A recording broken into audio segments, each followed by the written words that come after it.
स्वागत है आपका। ब्रेक के बाद आप देखना शुरू कर चुके हैं शेयर बाजार सबका अधिकार, हमारी एक ऐसी मुहिम जिसके जरिए हम आम निवेशकों से सीधे जुड़ते हैं और उनकी तमाम सवालों का जवाब एक्सपर्ट्स के नजरिए से देते हैं। हमारी कोशिश यही है कि छोटे शहरों के आम निवेशक का जो लगातार शेयर बाजार में इन्वेस्ट कर रहे हैं, लगातार अपने आप को बचत और निवेश के मामले में अपग्रेड करना चाहते हैं, उन्हें बेहतर तरीके से मार्गदर्शन दिया जाए। तो चलिए पहला सवाल हम यूट्यूब से शामिल करते हैं। रोहन जो हैं बिलासपुर हिमाचल प्रदेश से, और इनका सवाल है HUL पे 140 शेयर इनके पास हैं और 2240 के भाव पे इन्होंने लिया हुआ है। लॉन्ग टर्म का इनका नजरिया है HUL पर, 1 से 2 साल तक इसमें पैसा रख सकते हैं। सौरभ जी बताइए क्या करना चाहिए HUL में? 2240 की खरीद है और 1 से 2 साल का नजरिया। देखिए, दिग्गज एफएमसीजी कंपनी है, लेकिन प्रॉब्लम ये है कि कई क्वार्टर्स में उनका ग्रोथ नहीं आ रहा है, ना वॉल्यूम ग्रोथ, ना टॉप लाइन, ना बॉटम लाइन ग्रोथ। और कई अगर आप पिछले 1-2 साल से देखेंगे तो स्टॉक भी अंडर परफॉर्म है। मैं समझता हूँ कि इतने बड़ी कंपनी के लिए कर पाना काम, अपने आप को बढ़ा पाना बिज़नेस को, और जिस तरह का चैलेंजिंग एनवायरनमेंट चल रहा है, रूरल की तरफ वॉल्यूम ग्रोथ को लेके प्राइस प्रेशर्स भी हैं, कॉम्पिटिशन भी है, तो काफ़ी मुश्किल होगा। एफएमसीजी क्षेत्र में ही दूसरी जो कंपनी हमें अच्छी लगती है, जिसके अभी हाल ही में नतीजे आए हैं, वो डाबर। ये कंपनी अपनी रूरल रीच बढ़ा रही है। इन्होंने रूरल में जो वॉल्यूम ग्रोथ ज़्यादा देखा, अर्बन के मुकाबले मार्जिन और एक्सपेंशन भी देखने को मिला, प्रॉफिटेबिलिटी भी अब अच्छी आने की संभव है। आगे और बढ़ने की काफ़ी संभावनाएँ हैं। स्टॉक भी अभी नीचे पड़ा है। मैं समझता हूँ कि अगर आप इस पैसे को 1-2 साल के लिए अगर डाबर में शिफ्ट कर दें, तो ज़्यादा बेहतर हो। तो यहाँ से निकल जाए। तो आपको निकलने की सलाह फ़िलहाल यहाँ पर दी जा रही है। बड़ौदा से दीपक कुमार मेरे साथ फ़ोन लाइन पर हैं। नमस्कार। नमस्कार मैम। कैसे हैं आप? बढ़िया है मैम। बताइए, आपने वेदांता में बहुत ऊंचे भाव पे खरीदारी कर रखी है। 656 के लेवल्स हैं क्या? मैम नहीं, 656 आपके शेयर हैं। 247, माफ़ कीजिएगा। हाँ जी, 247 पे ले रखे हैं। 247 पे आपने खरीदारी कर रखी है। जी चलिए, मुनाफा में तो है, आप हैं ही, और इसके लो के काफ़ी करीब आपने खरीदारी कर रखी है, तो ये आपकी अच्छी एक बाइंग प्राइस हो गई है। लेकिन और कितना समय देना चाहते हैं? नहीं मैम, को टाइम का कोई इश्यू नहीं है, तो फर्दर मैं ये पूछ रहा हूँ, जैसे हटना बेटर है या कैरी ऑन करूँ? ओके राजेश, बढ़िया लेवल्स 247 पे खरीदा हुआ है, मुनाफे में भी है। पार्ट प्रॉफिट बुक कर लें कि और समय आपको लगता है कि देना चाहिए? देखिए, काफी शानदार एंट्री मिली है इनको स्टॉक में और काफी अच्छे रिटर्न्स भी मिल रहे हैं।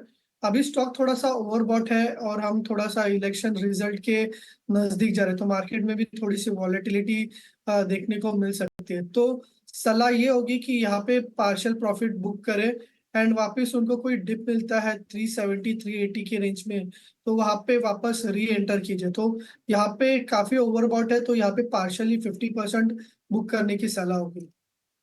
चलिए, तो ये नजरिया, एक खास रणनीति वेदांता पे इस वक्त आती हुई। हमारे साथ इस वक्त भोपाल से प्रशांत जुड़े हुए हैं। प्रशांत, गुड मॉर्निंग, पूछिए क्या जानना चाहते हैं? सर, मेरे पास IIFL फाइनेंस के 150 शेयर हैं @ 380। ठीक है। और इन्फीबीम एवेन्यूज के 1800 शेयर्स हैं @ 35। ठीक है। और सर, साउथ इंडियन बैंक पे भी मुझे अपना नजरिया चाहिए था, ठीक है। जो कि मैंने अभी कुछ ही दिन पहले ही लिया है। किस भाव पे लिया आपने? 28.5 पे 2000 शेयर। ठीक है, ठीक है। 3 शेयर आपके हैं। IIFL फाइनेंस आपने 380 के भाव पे लिया है। इन्फीबीम आपने 35 रुपए के लेवल पे लिया है, और साउथ इंडियन बैंक आपने 28.5 साढ़े 28 रुपए के आसपास लिया है। ठीक है जी। ठीक है। चलिए, इस पर आपको राय हम देते हैं। कोई नजरिया बता सकते हैं कब तक रुक सकते हैं इन स्टॉक्स में? सर, मिड टर्म के लिए 6 से 8 महीने। 6 से 8 महीने का। राजेश जी, मैं आपके पास आना चाहूंगा। तीनों स्टॉक पे जरा नजरिया दीजिए। IIFL फाइनेंस 380 के भाव पे इन्होंने लिया हुआ है। इन्फीबीम एवेन्यू के शेयर इन्होंने 35 रुपए के लेवल पे लिए हुए हैं, और 28.5 रुपए के भाव पे साउथ इंडियन बैंक। क्या करना चाहिए? 6 से 8 महीने का नजरिया। देखिए, रिसेंटली IIFL फाइनेंस जो है खबरों में रहा है और लोअर सर्किट्स के साथ क्रैक हुआ था। 580 लेवल से शार्प सेलिंग देखने को मिली थी। तो अभी कोई भी बाउंस आता है तो उस लेवल्स पे वापस रेजिस्टेंस देखने को मिल सकता है। तो सलाह यही होगी कि यहाँ से अगर कोई बाउंस मिलता है 450 460 तो वहां पे एग्जिट करने की सलाह होगी। वहां पे काफी स्टिफ रेजिस्टेंस है एंड फिलहाल अगर आप देखें तो एक स्टॉप लॉस रख सकते हैं। स्टॉप लॉस यहाँ पे 375 पे एक काफी अच्छा एक सपोर्ट जोन बन रहा है, तो फिलहाल के लिए 375 का स्टॉप लॉस रखिए और बाउंस में डेफिनेटली एग्जिट करना होगा 450 460 के रेंज में। दूसरा स्टॉक है इन्फीबीम। इन्फीबीम आज अगर आप देखें तो क्रूशल सपोर्ट पे ट्रेड कर रहा है 89 ईएमए के आसपास और लास्ट फ्यू वीक से अराउंड 32 के पास सपोर्ट लेके बाउंस कर रहा है। तो फिलहाल के 32 का इनका स्टॉप लॉस रहेगा। 32 अगर ब्रेक करता है उसके बाद स्टॉक में एक काफी अच्छा करेक्शन देखने को मिल सकता है, तो 32 के स्टॉप लॉस से बने रहिए। बाउंस में 37 38 ऐसा मिलता है तो वहां पे वापस देखना होगा कि कैसे प्राइस रिएक्ट करते हैं। दूसरा है साउथ इंडियन, थर्ड इनका स्टॉक है साउथ इंडियन बैंक। स्टॉक फिलहाल काफी रेंज बाउंड है, कोई मेजर ट्रैक्शन नहीं है, बट ओवरऑल जो हायर डिग्री चार्ट्स है इसके वो काफी पॉजिटिव है। तो फिलहाल साइडवेज है तो कोई मेजर व्यू नहीं है, बट हायर ट्रेंड को देखते हुए 26 का स्टॉप लॉस रहेगा और ऊपरी स्तर पे 32 33 का इनका रेजिस्टेंस रहेगा। चलिए, जयपुर से इतुश्री फोन लाइन पर है। नमस्कार। हाय, गुड मॉर्निंग। Good morning. बताइए हाउ आर आपने। यू? मैं बिल्कुल ठीक हूँ, आप बताएं आप कैसी हैं? मैं भी बहुत अच्छी हूँ। थैंक यू अपना सवाल हमें भेजने के लिए इतुश्री। किस स्टॉक में खरीदारी की है, किस लेवल्स पर? मैम मैंने यस बैंक की खरीदी थी एंड जब वो बहुत ज्यादा पे था तब मैंने करी थी उसकी। यस बैंक पे 27.68 पे खरीदे हुए मैंने 2000 पर। तो ये इतना लेवल आएगा क्या इसका, या मुझे बेचना सही रहेगा? ठीक है, बताते हैं। एक ही स्टॉक है? Yes ma'am. कोल इंडिया नहीं है? मैम वो मैंने सेल कर दिया था। अच्छा, चलिए ठीक है। कितना समय वैसे रुकना चाहेंगे यस बैंक में? मैम वैसे मैं ज्यादा टाइम नहीं रुकती हूँ, 1 से 2 दिन में ट्रेड कर देती हूँ, पर जब से मैंने लिया है तब से नीचे ही जा रहा है। तो मैं कितने टाइम तक रुकूं ताकि मेरे को इतना लॉस ना हो? क्या करते हो आप इतुश्री? मैं चार्टेड अकाउंटेंट हूँ। चलिए बढ़िया। तो आप ट्रेड भी करती हैं, इन्वेस्ट भी करती हैं? Yes ma'am. बहुत बढ़िया।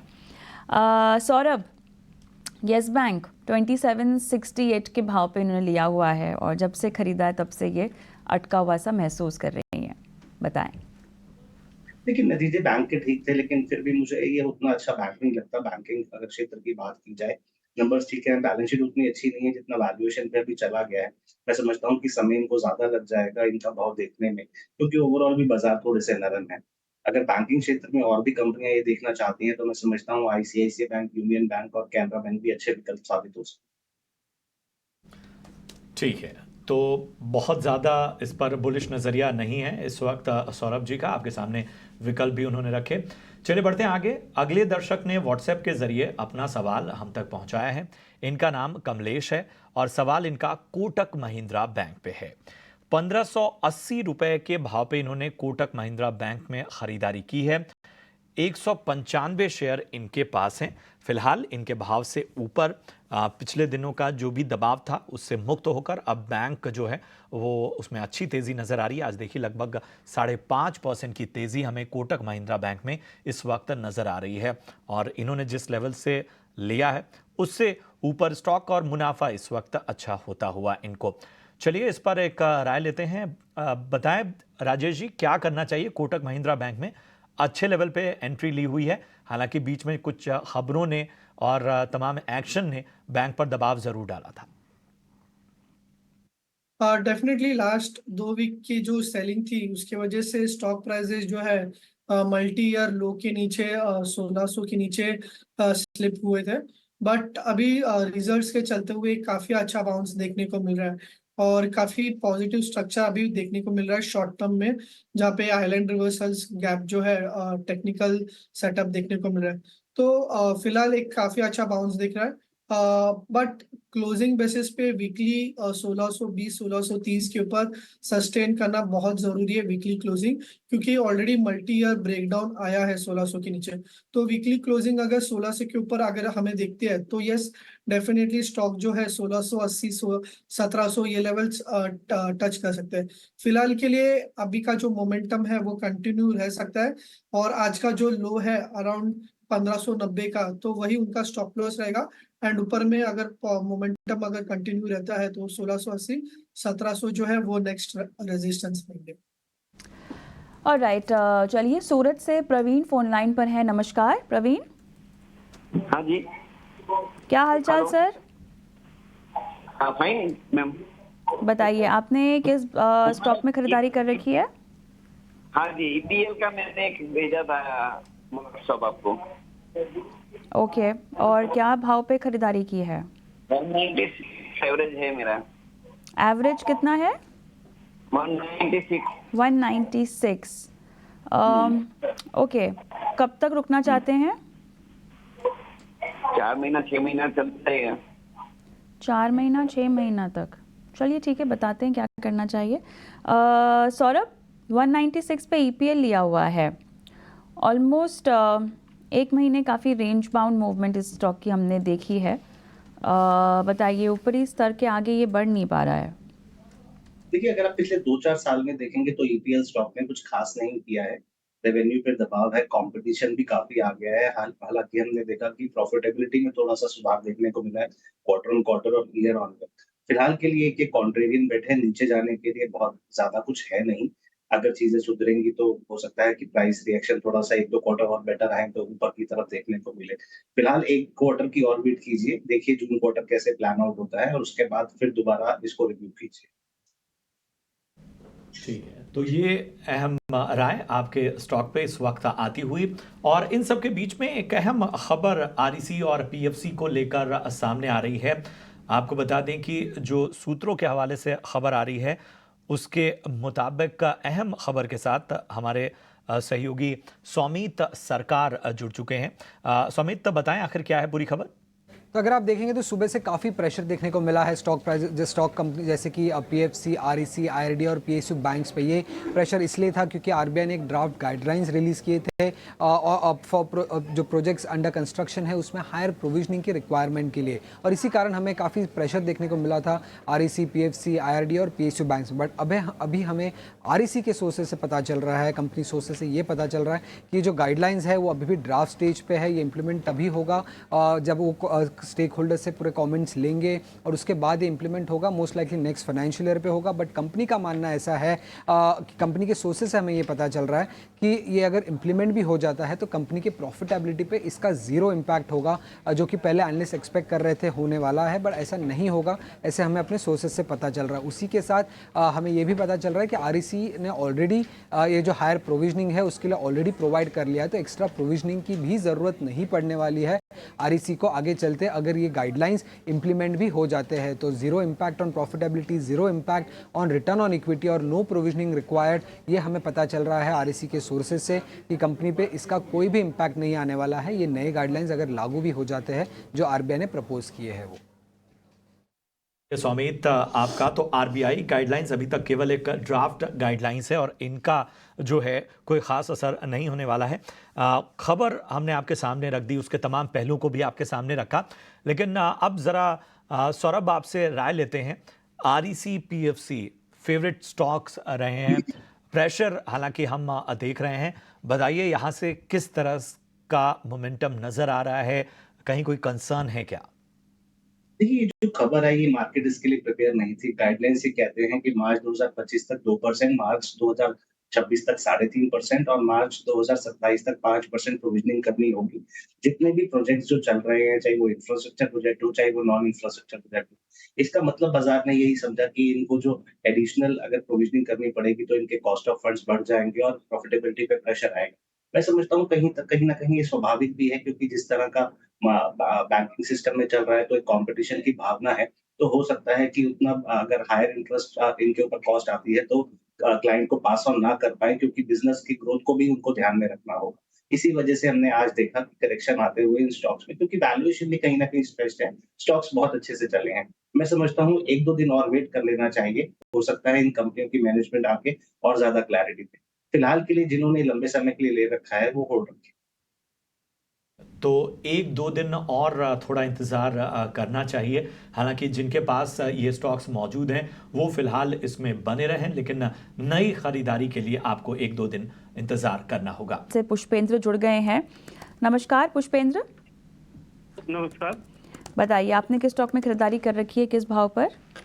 मैंने मैडम यूनाइटेड बेवरेज होल्डिंग्स ये परचेज किया था। रेट मेरे को उसकी ध्यान नहीं किस रेट में परचेज किया था। ये 100 शेयर्स हैं। अभी 95 का ये भाव दिखा रहा है, ना इसमें कोई ट्रेड हो रहा है ना कुछ हो रहा है। करना क्या है मैम इसका? आपका भाव क्या था? मैम याद नहीं है, लगभग 10-12 साल पहले परचेज हुए थे। ओके, यूनाइटेड, ओके ठीक है। राजेश, इनके पास 10-12 साल पुरानी खरीद है यूनाइटेड बेवरेजेस में। यूबीएल की अगर बात करें तो अभी फिलहाल 2005 पे ट्रेड कर रहा है एंड 2 वीक पहले काफी अच्छा ट्रैक्शन देखने को मिला था एंड काफी अच्छे पॉजिटिव मोमेंटम है, तो डेफिनेटली ट्रेंड में ये होल्ड बने रह सकते हैं एंड एक्सपेक्ट कर सकते हैं कि in the near term 2150-2200 level वापस स्टॉक जो है ऊपरी स्तर देख सकता है। ठीक है, तो ये नज़रिया आपके स्टॉक पर इस वक्त आता हुआ राजेश जी की तरफ से। बढ़ते आगे, हिमांशु पंडित हमारे एक दर्शक जिन्होंने यूट्यूब पर लाइव अपना सवाल पूछा है, रैमको सीमेंट पर राय जानना चाहते हैं। 805 रुपए की इनकी बाइंग है रैमको सीमेंट पे, और हालांकि इन्होंने चलिए नजरिया भी इन्होंने डाल दिया है रैमको सीमेंट में। 1 साल तक रैमको सीमेंट होल्ड कर सकते हैं। सौरभ जी बताइए क्या राय होगी रैमको सीमेंट में, और इनकी खरीद भाव जो है वो 805 का है, ऊपरी स्तरों पर खरीदारी है इनकी, 1 साल लेकिन बने रह सकते हैं।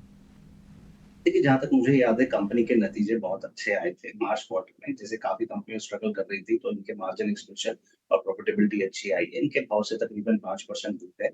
इनको ये देखना पड़ेगा कि ये जो सीज़न होता है फर्स्ट क्वार्टर और second quarter, first quarter half monsoon, second quarter full monsoon, तो बहुत अच्छी एक्टिविटी नहीं रहती। तो इनका नज़रिया, क्योंकि ये पहले ही बता चुके हैं 1 डेढ़ साल के लिए है, तो मैं समझता हूँ कि इलेक्शन के बाद जैसे ही मानसून के बाद चीज़ें और नॉर्मलाइज़ होंगी तो एक्टिविटी वापस बढ़ेगी और कंपनी का प्रदर्शन जो है वो बेहतर होगा। क्योंकि इन्होंने 1 डेढ़ साल बोल दिया है, तो मैं समझता हूँ होल्ड रखें। अगर फिर भी अगर आपने छोटी अवधि के लिए लिया है, तो मैं समझता हूँ 3-4-5 महीने में, अगले आने अभी 2-4 महीनों में आप और भी प्रेशर आता हुआ देख सकते हैं, क्योंकि ये सीज़न लीन होता है सीमेंट का। फिलहाल के लिए 1 साल के लिए आप होल्ड रखें। साल का नज़रिया है, तो रैमको सीमेंट्स आपको होल्ड करने की सलाह दी जा रही है। व्हाट्सएप के ज़रिए कृति भंडारी का सवाल टाटा टेक पर होगा, और राजेश, इनकी जो खरीद है वो 1020 रुपए की है इस स्टॉक में। देखिए, टाटा टेक तो एक नया लिस्टिंग स्टॉक है, तो उसमें टेक्निकल डेटा तो अवेलेबल नहीं है, बट रिसेंट स्विंग लो जो है वो 1020 के ही है। ऊपरी स्तर पे 1140-1150 एक रेजिस्टेंस है। वो अगर स्टॉक क्रॉस करता है तो उसके बाद ही मोमेंटम देखने को मिल सकता है। तो फिलहाल तो कोई व्यू नहीं है। 1140-1150 जब क्रॉस करेगा तब मोमेंटम में आ सकता है स्टॉक। ठीक है, तो ये नज़रिया टाटा टेक पर इस वक्त आता हुआ। चलिए कुछ और सवालों को शामिल करते हैं। कुशाग्र सक्सेना का सवाल एचएएल पे नज़रिया चाहते हैं। 3080 रुपए की इनकी बाइंग है और 1 से 2 साल तक एचएएल में बने रह सकते हैं। 3080 की इनकी बाइंग है, इनके भाव से ऊपर है आज। हालांकि भले ही हम दबाव देख रहे हैं, लेकिन अच्छे स्तरों पे कुशाग्र ने इसमें एंट्री ली हुई है। अगले 1 से 2 साल का नजरिया है। सौरभ जी क्या राय होगी एचएएल पे? देखिए, डिफेंस स्टोरी हमारे यहाँ पर काफ़ी अच्छी चली है और एचएएल ने भी बहुत अच्छे पिछले 2-3 साल में रिटर्न। देखने वाली बात ये है कि यहाँ पर थोड़ा वैल्यूएशन थोड़ा-सा ऊपर है, तकरीबन 11 टाइम्स टू बुक वैल्यू पे चल रहा है, वो 40 टाइम्स टू मल्टीपल पे है। 3000 रुपए इन्होंने अच्छे भाव पे लिए हैं, तकरीबन इन्हें 30% का मुनाफा हो रहा है। मेरे हिसाब से इन्हें एक स्ट्रैटेजी बनानी चाहिए अगले 2-3 साल के लिए, क्योंकि 3800-3900 रुपए के आस-पास स्टॉक चल रहा है, तो यहाँ पर 30-35% प्रॉफिट टेकिंग करें। मार्केट में अगर करेक्शन आता है तो उसका लाभ लेके दोबारा जाए और कुछ परसेंट शेयर में हमेशा ये कुछ जॉबिंग या ट्रेडिंग करते रहें, जिनकी वजह से इसकी कॉस्टिंग भी कम आती रहेगी। लंबे नज़रिए के हिसाब से स्टॉक अच्छा है, बने। चलिए, नज़रिया आपका लंबा है तो आपको बने रहने की सलाह दी जा रही है। एक हमारे दर्शक हैं जो कोफोर्ज में पूछना चाह रहे हैं कि क्या खरीदारी करनी चाहिए। इनका हैंडल का नाम केवल FA है, लेकिन राजेश बताइए क्या करना चाहिए इनको। देखिए, स्टॉक लास्ट वीक से काफी अंडर प्रेशर है, काफी ओवरसोल्ड है, बट फिर भी अभी भी कोई भी ऐसा स्ट्रेंथ का सिग्नल नहीं बता रहा है, तो फिलहाल के लिए वेट कीजिए। इसका जो नेक्स्ट सपोर्ट आ रहा है वो 4150 4200 के रेंज में आ रहा है, जो उसका 200 वीकली मूविंग एवरेज है, और जहां से लास्ट ईयर यहाँ से रैली देखने को मिली थी। तो 4150 4200 वहां पे उस लेवल पे अगर आता है तो वहां पे डेफिनेटली बाय कर सकते हैं, बट अभी इन लेवल्स पे थोड़ा सा अवॉइड कर सकते हैं। ठीक है, एक और हमारे दर्शक हैं, हालांकि उन्होंने नाम अपना नहीं बताया, लेकिन ICICI बैंक पे राय जानना चाहते हैं। यूट्यूब पर लाइव पूछा है। 1080 की खरीद ICICI बैंक पे इनकी है, 90 शेयर इन्होंने लिए हुए हैं और नज़रिया इनका 2032 तक का है। ये लंबे, मतलब लॉन्ग क्या, बहुत ही लॉन्ग समय के लिए रुक सकते हैं। ICICI bank 90 share 1080। सौरभ बताएं क्या करना चाहिए। जी, इतना लंबा अगर आपका समय नज़रिया है तो बिल्कुल आप आईसीआईसीआई बैंक के साथ बने रह सकते हैं। बैंकिंग क्षेत्र एक प्रॉक्सी होता है इकोनॉमी की ग्रोथ के लिए, ग्रोथ को लेके जो नॉमिनल जीडीपी ग्रोथ होता है उससे उसके आसपास या उससे ज़्यादा ग्रोथ आता है बैंकिंग क्षेत्र में। आईसीआईसीआई बैंक की बैलेंस शीट बिल्कुल प्रिस्टीन है, बहुत ही अच्छी बैलेंस शीट है, एनपीए बहुत कम है, कैपिटल एडिक्वेसी बहुत अच्छी और बिज़नेस ग्रोथ भी अच्छा आ रहा है। हालाँकि ये क्वार्टर में उतना अच्छा नहीं आया, लेकिन वो बैंकिंग क्षेत्र के हिस्सा इंडस्ट्री भी वैसा ही चल रहा है। 2032 के हिसाब से आपने बहुत अच्छे स्टॉक का चयन किया है, बिल्कुल बने। के दर्शक अनिल गर्ग का सवाल लेंगे। HDFC लाइफ में क्या करना चाहिए। इन्होंने 603 रुपये 55 पैसे पर खरीदारी की हुई है। राजेश, नज़रिया मुझे पता नहीं है, लेकिन HDFC लाइफ पर इनकी खरीदारी है थोड़े से ऊंचे भाव पर। देखिए, जो फेब का स्विंग लो था 560 का, तो उसके नीचे भी ये ट्रेड करे, तो अभी एक फ्रेश ब्रेकडाउन देखने को मिल रहा है। अगर ये 560 के नीचे क्लोजिंग आती है आज के दिन पे, तो फर्दर वीकनेस हम एक्सपेक्ट कर रहे हैं 530 520 तक। तो फिलहाल तो एग्जिट का ही व्यू है, क्योंकि स्टॉक एक नेगेटिव मोमेंटम में है। चलिए, मेरे ख्याल से सवाल तो हमारे पास बहुत आ रहे हैं, लेकिन समय हमारा शायद बात सबका अधिकार में आज समाप्त हो चुका है। और इसी के साथ सौरभ आपका और राजेश आपका धन्यवाद, समय निकाला, दर्शकों के सवालों के जवाब दिए, और मुझे और प्रशांत को भी फिलहाल इस पेशकश में फिलहाल इजाज़त दे। लेकिन बाजार से जुड़ी तमाम खबरें और बाजार का चेक लगातार आपको मिलता रहेगा ET9 स्वदेश पर।